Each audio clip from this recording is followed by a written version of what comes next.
Toca hablar de nutrición y en este caso de algo que también nos pasa a todos, es común, como es la acidez. Así que vamos a saber por qué se produce y si podemos hacer algo para evitarlo, que seguro que sí se podrá. Bueno, Isabel Morillo, muy buenas. Buenos días, Eva. ¿Qué tal? ¿Por qué tenemos acidez? Muy bien.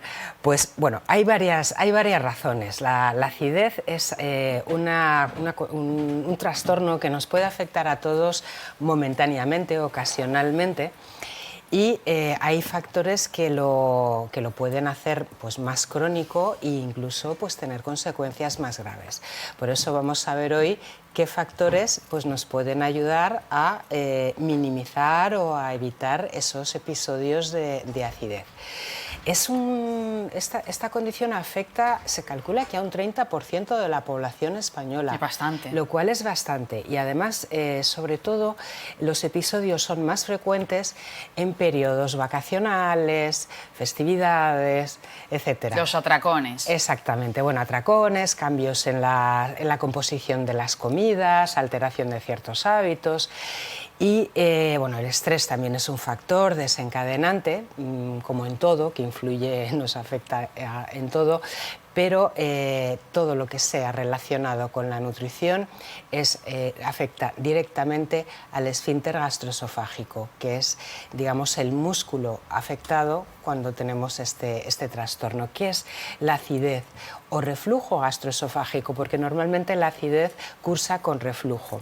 Pues es cuando se relaja o se afloja el esfínter gastroesofágico, que es un músculo circular que separa el estómago del esófago, y el contenido del estómago regresa al esófago donde no debería estar, porque claro, las condiciones de pH, de acidez del estómago, pues son muy extremas. Tenemos pHs muy ácidos que cuando el contenido del estómago vuelve al esófago, pues daña la mucosa que es tan frágil del esófago, la puede irritar, y el tener episodios, por ejemplo, de acidez crónica después de las comidas, pues sí puede tener consecuencias más serias, ¿no? ¿Cuáles, por ejemplo? Pues puede provocar esofagitis, que es una inflamación crónica del esófago, tos crónica, dolor crónico al tragar incluso alimentos que no sean ácidos, y luego, bueno, pues al evolucionar en el tiempo estas lesiones, pues pueden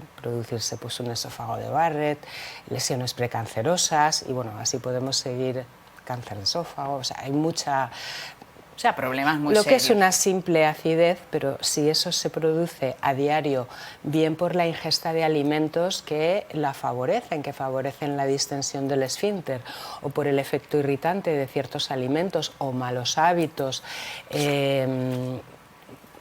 o incluso, bueno, hay algunas condiciones que naturalmente lo favorecen, genéticas, ¿no? Como ¿no? por ejemplo, pues el embarazo, pero claro, el embarazo aumenta momentáneamente la presión sobre el esfínter y sobre el estómago, pero es en los últimos meses, y una vez que el embarazo llega a término, esa condición se acaba. La hernia de hiato, por ejemplo, también favorece, claro, porque es un músculo que está continuamente distendido, ha perdido su capacidad contráctil, pues también favorece ese reflujo. Por tanto, si tenemos un capítulo puntual, bueno, puede ser algo normal, no le debemos dar excesiva importancia, pero claro, cuando esto se repite sí que hay que acudir a un especialista para que determine, ¿no?, por qué sucede. Haga el diagnóstico, ponga el tratamiento.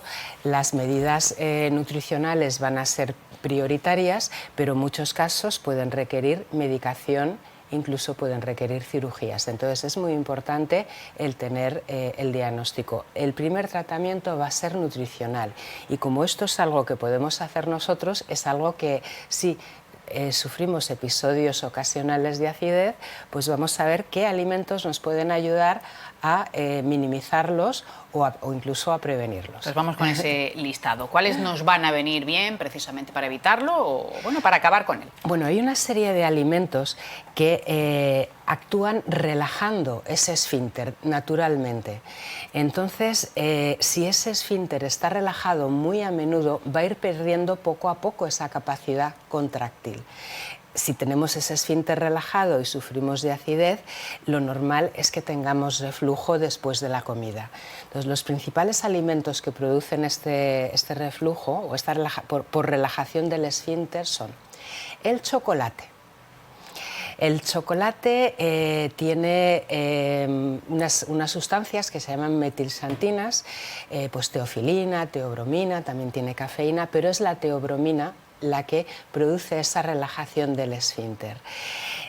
Los alimentos grasos también, las frituras, los quesos, las hamburguesas, los salmorejos, por ejemplo. Los salmorejos. Claro, tienen mucho aceite de oliva.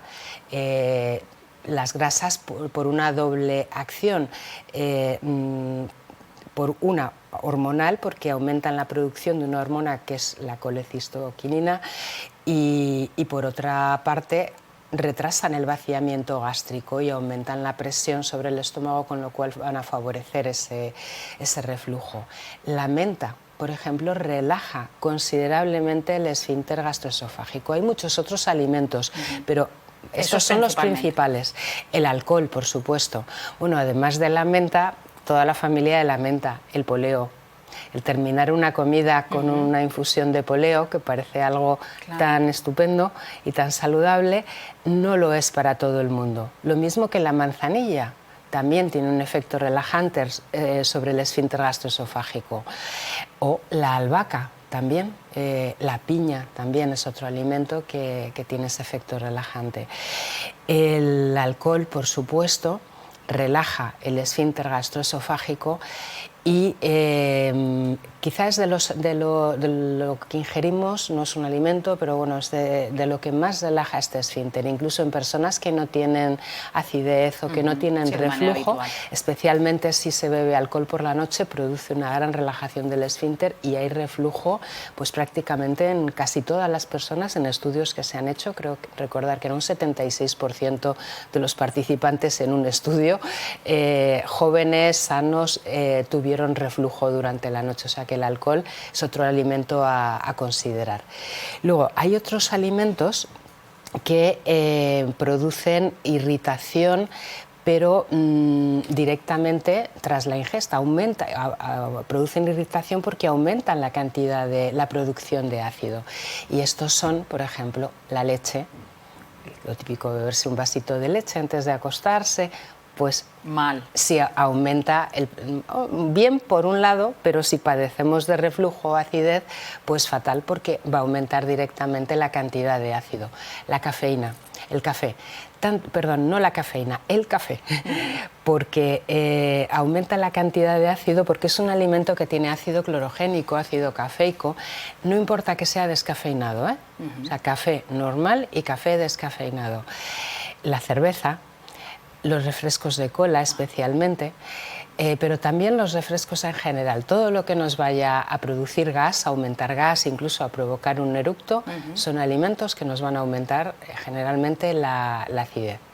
Luego hay una serie de alimentos que por su efecto irritante directo sobre el esófago o sobre el esfínter gastroesofágico, cuando ya se da esa condición de reflujo, hay una cierta irritación, la empeoran considerablemente, que es el tomate, los cítricos, el vinagre, por ejemplo, y las comidas picantes o los condimentos picantes. Algunas especias exacerban especialmente el reflujo. Bueno, hay muchísimos alimentos. Muchos alimentos con los que hay que tener bastante cuidado o no mezclarlos o que no estén. Pues si hay tomate, que sea en pequeña cantidad, si hay tomate, pues que no haya mucho vinagre o que no haya mucha grasa. Claro, porque a priori pueden ser saludables, hablabas de ese salmorejo, al final todos los ingredientes de por sí son buenos, pero mezclados te puede provocar... Personas que padecen reflujo o acidez, pues a lo mejor tendrían que pasar que evitar algo o disminuir las cantidades, como suave. dices. Bueno,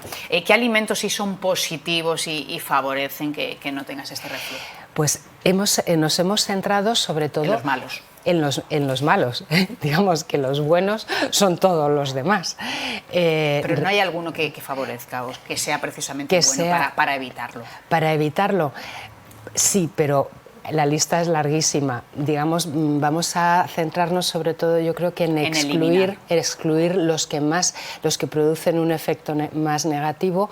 Yo me centraría sobre todo en excluir las grasas, en concreto las frituras, alimentos que lleven mucho aceite, que lleven mucha grasa, que estén mucho tiempo en el estómago y son los que van a favorecer el reflujo. Medidas que podemos adoptar también para evitar ese reflujo, pues por ejemplo, evitar las siestas inmediatamente después de las comidas o el acostarse inmediatamente después de la cena, dejar 2 o 3 horas, tener siempre la cabeza y el tórax un poco más elevados, de manera que no aumentemos la presión sobre el estómago.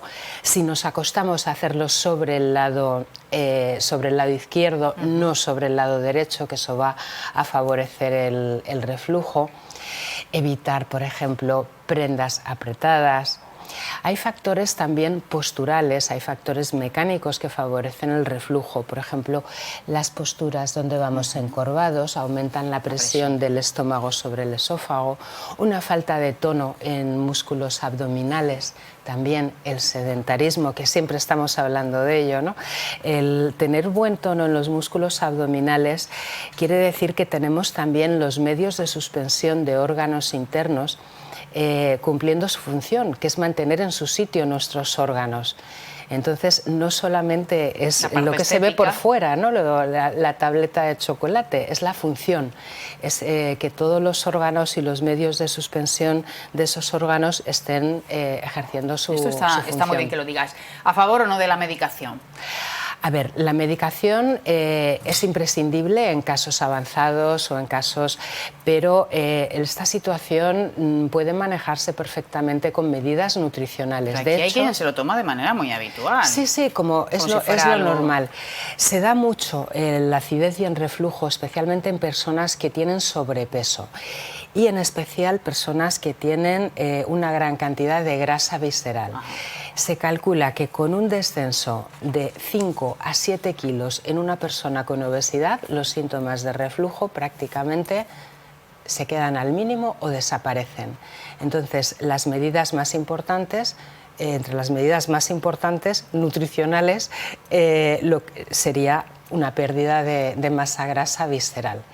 Una dieta baja, moderada en grasas, moderada en carbohidratos simples, evitar el alcohol, especialmente por la noche, y practicar pues ejercicio y lo que las recomendaciones es lo que decimos que hacemos siempre, de manera pero habitual, que vale para todo y que hay que tomar nota y hay que ponerlo en práctica, no es tan complicado. Isabel Morillo, muchas gracias. Muchas gracias, por Eva. ayudarnos. Muchas gracias. Feliz verano.